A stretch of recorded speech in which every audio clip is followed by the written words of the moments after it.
Bonjour à tous. Alors aujourd'hui pour l'idée lecture, je vous ai mis dans ma corbeille le dernier livre d'Eva Delanne qui s'intitule Les oubliés de Londres. Eva Delanne est originaire de l'Essex et vit aujourd'hui près de Cambridge. Elle a été un temps critique de polar et elle est passée brillamment du côté des auteurs. Elle a déjà écrit deux livres qui sont parus en France, Les chemins de la haine, qui a reçu le prix des lectrices de Elle, et le suivant, Haine pour haine. Avec ce roman, Eva Delanne évoque un Londres en pleine transformation vu du côté des oubliés. Alors maintenant, je vais vous faire un petit résumé de l'histoire. Londres aujourd'hui. Ella et Molly décident de se débarrasser du cadavre d'un homme en le jetant au fond d'une cage d'ascenseur hors service.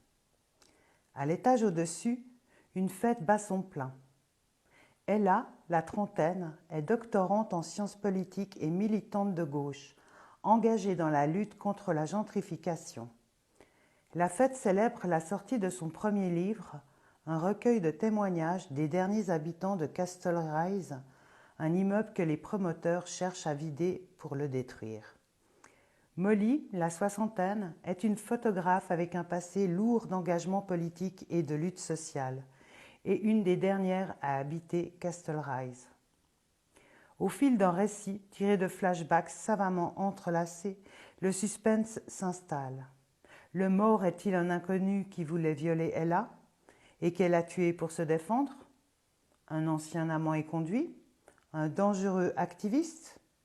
Quand la police découvre enfin le cadavre et ouvre l'enquête, la tension monte d'un cran, alors que le récit d'Ella révèle ses contradictions, dévoilant peu à peu au lecteur des zones d'ombre.